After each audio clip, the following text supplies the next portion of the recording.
क्या आप जानते हैं कैसे हुआ था गांधारी के 100 पुत्रों का जन्म? एक महिला के लिए एक साथ 100 बच्चों को जन्म देना असंभव प्रतीत होता है। ऐसे में सवाल आता है कि आखिर गांधारी ने किस तरह 100 पुत्र और एक पुत्री को जन्म दिया।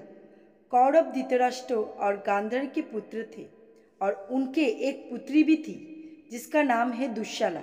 आपने भी टीवी पर आने वाली महाभारत देखी होंगी या महाभारत से जुड़ी कई कहानियां सुनी होंगी।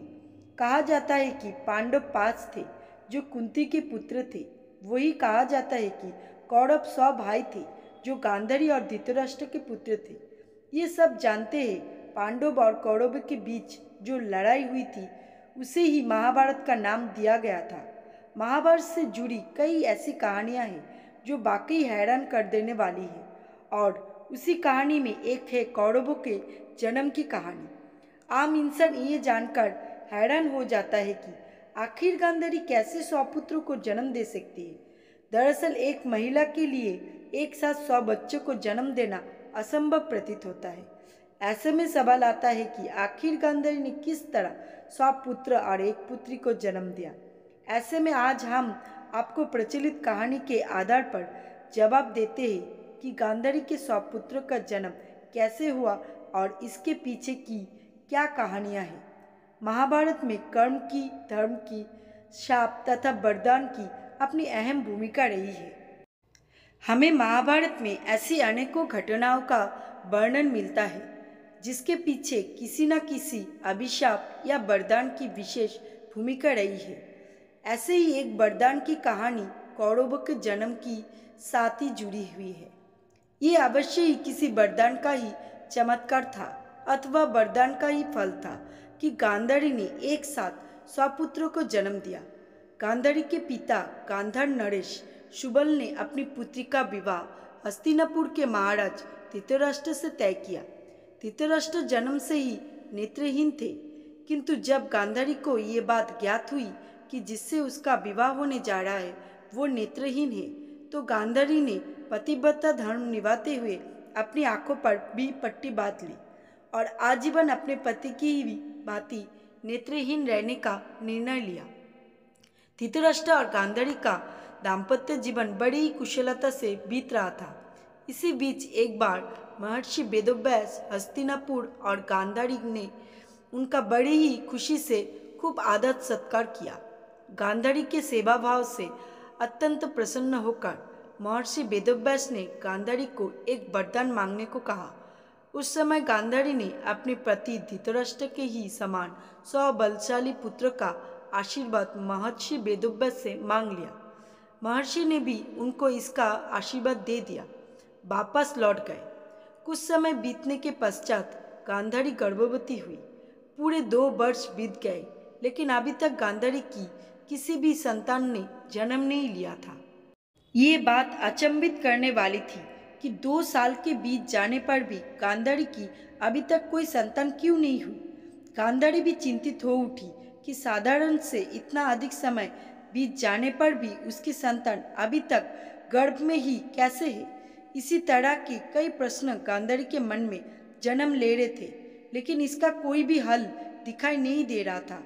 गांधारी बस इसी सोच में डूबी रहती और इसलिए कभी कभी उसे क्रोध भी आता कि आखिर कब तक उसकी संतान उसकी गर्भ में इसी तरह रहेगी।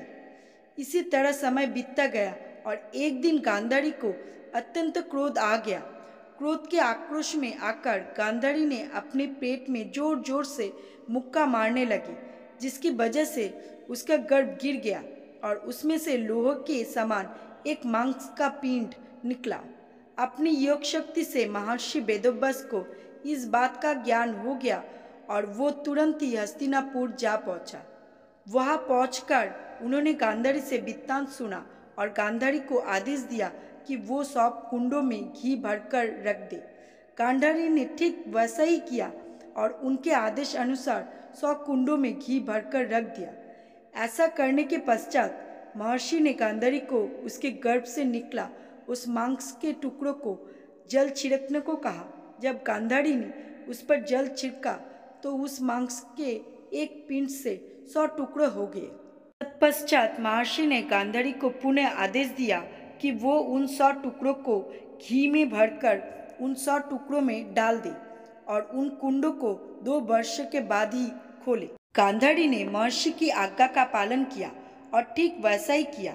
महर्षि की आज्ञा के अनुसार गांधारी ने 2 वर्ष तक उन घी के कुंडों को नहीं खोला और पूरे 2 वर्ष बीत जाने के बाद ही घी से भरे उन कुंडों को खोला। जब गांधारी ने उन्हें खोला तो उसने देखा कि वो मांस के टुकड़ों एक शरीर में बदल गए। जब उसने पहला कुंडा खोला तो उससे गांधारी को एक पुत्र प्राप्त हुआ जिसका नाम दुर्योधन रखा गया। इसके बाद उसने एक एक करके सभी कुंडों को खोला और इसी प्रकार उसके बाकी 99 पुत्र का जन्म भी हुआ। ये सभी आगे चलकर कौरव कहलाए। गांधारी की एक पुत्री भी हुई जिसका नाम दुश्शाला रखा गया। दुश्शाला का विवाह सिंधु प्रदेश के राजा जयद्रथ के साथ हुआ। जयद्रथ के पिता को भी ये वरदान प्राप्त था कि उसके पुत्र का वध कोई सामान्य व्यक्ति नहीं कर पाएगा। जो भी जयद्रथ को मारकर उसका सर धरती पर गिराएगा उसके सर के 1000 टुकड़े हो जाएंगे। जयद्रथ को मारना वाकई में किसी साधारण व्यक्ति द्वारा संभव नहीं था, लेकिन बाद में जयद्रथ का वध भी कुंती पुत्र अर्जुन के द्वारा बड़ी बुद्धिमान से किया गया। कहा जाता है कि दुर्योधन के जन्म के पश्चात ऋषि मुनियों ने भविष्यवाणी की थी वो आगे चलकर कुल के विनाश का कारण बनेगा। इसलिए धृतराष्ट्र और गांधारी को अपने पुत्र का त्याग करना होगा, अर्थात उसका बलिदान देना होगा, परंतु पुत्र मोह के कारण वो ऐसा नहीं कर पाए। इसके बाद आगे चलकर दुर्योधन महाभारत के युद्ध का कारण बना जिसमें सभी कौरवों का विनाश हो गया एवं उनका कुल का नाश हो गया। महाभारत की युद्ध समाप्ति के बाद जब गांधारी ने अपने पुत्रों के शव देखा तो बड़ी जोर जोर से विलाप करने लगी। गांधारी को श्री कृष्ण पर अत्यधिक क्रोध आया।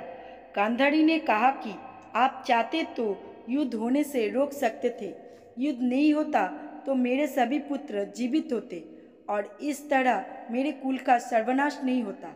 इसी क्रोध के आक्रोश में आकर गांधारी ने श्री कृष्ण को श्राप दिया कि आज से ठीक 36 वर्ष के बाद वो भी अपने परिवार, अपने कुल के सदस्यों को खो देंगे और ठीक इसी तरह उनके कुल का भी सर्वनाश हो जाएगा।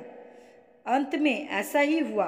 कुछ वर्षों के पश्चात भगवान श्री कृष्ण के कुल का भी सर्वनाश हो गया और खुद भगवान श्री कृष्ण को भी गांधारी द्वारा दिए गए श्राप को भोगना पड़ा।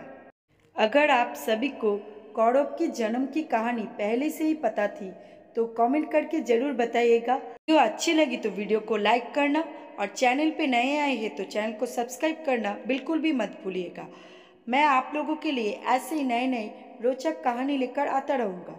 कहानी पूरा सुनने के लिए आप सभी को दिल से धन्यवाद।